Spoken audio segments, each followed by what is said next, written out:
אני לא יודע אם שמת לב דיאנה, אבל אתה רואה מה שקורה לנו עכשיו בחיים, מה שקורה לי, לך, לאשתי, לכולם עכשיו במדינה הזאת, באיראן, כל העולם, כל הקוסמוס, זה כאילו איזשהו דפוס אנרגטי, מציאותי שחוזר על עצמו, וזה מה שאנחנו אומרים במוצ"ש, את אותו דפוס הזה שאני מדבר עליו שהוא חוזר, מה אנחנו אומרים בכל מוצ"ש? הבדלה. אנחנו עושים הבדלה? מה אנחנו אומרים? כתוב בהבדלה, המבדיל בין קודש לחור, בין קודש לחור, בין אור לחושך, בין ישראל לעמים, בין יום השביעי לששת ימי המעשה, ברוך אתה השם, המבדיל בין קודש לחול, נכון? נכון. זאת אומרת, מה שקורה לנו עכשיו בחיים, בעולם בכלל, זה הבדלה בין הטוב לרע. בין החרא לטוב. בין עץ הדעת טוב ורע. עכשיו אנחנו הולכים להידבק בעצם, לאט לאט לאט לאט, כל אחד שעשה עם עצמו עבודה פנימית, עבודת נפש מעמיקה, עם בדק בית, עם עבודת המידות, על ידי זה בעזרת השם יתברך, על ידי שהוא ידבק והשם יתברך, יהפוך להיות מרכבה לשכינה, יהפוך להיות בן אדם אור בעולם הזה, ונזכה להידבק בעץ החיים.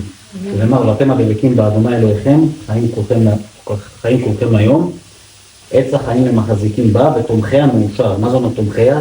תומכיה, אלה שמתמחים בקדוש ברוך הוא, מתמחים בעץ החיים, מתמחים בתורה, מתמחים במעשים טובים, מתמחים להיות חיובים, מחשבתית, רגשית.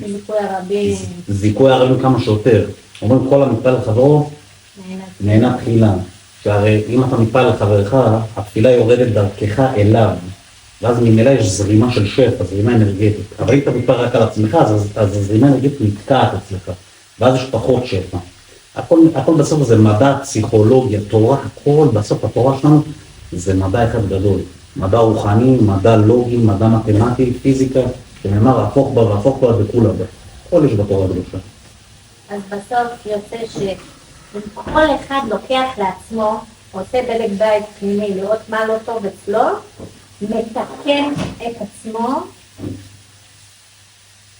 ויוצר מהפנימה החוצה, בדיוק. פרוג'קשן כלפי חוץ, זאת אומרת תיקון אינדיבידואלי, אישי, עושה תיקון קולקטיבי, זה משפיע על הקולקטיב, וזה נקרא, הרבה אנשים גם אני לא הכרתי את העניין הזה, וזה נקרא תיקון השכינה. עכשיו אומרים צער השכינה, השכינה בצער, לבורא עולם אין בית, צער השכינה. זה שחס וחלילה משפחה מתפרקת, או שבן אדם עצבני וכעסן, ויש לו בעיה במידות שלו, לשליטה ברגשות, שליטה בכעסים, קנאה. כל הדברים האלה זה צער השכינה. אבל כשבן אדם מתקן את עצמו, אינדיבידואלית, אז הוא מתקן גם את הקולקטיב. הקולקטיב של העם היהודי וגם בכלל של העולם. אז ככל שהקולקטיב יותר מתוקן, אנחנו מגלים יותר את הנקודת משיח שבכל אחד מאיתנו. ומאז כל אחד מאיתנו מגלים את הנקודת משיח שלו, את הנקודה האלוקית שלו, את הפנימיות שלו, את הנשמה שלו, אז ממילא גם הגאולה האמיתית המשיח באמת יבוא.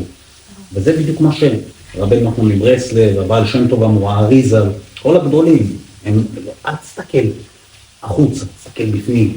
לא תסתכל בפנים, הבחוץ יתוקן גם כן. אל תסתכל מה יש לאחרים, תסתכל מה יש אצלך. קודם כל פה, ואם אתה רואה שמשהו מפריע אצל האחר, זה לא אצל האחר, זה אצלך. זה המראה שלך. כולנו מראה אחד של השני, שנאמר, כתוב, אז ימלא שחוקתינו, ולשנו נבונה. לשנו נבונה, מה הכוונה? שבעצם אנחנו נצחק, כי אנחנו נראה אחד את השני, בכל אחד אנחנו נראה את עצמנו בעצם. אנחנו נראה בך, אני אראה את עצמי, את תראי את עצמך בי, ובתוך הוא מבין הכל.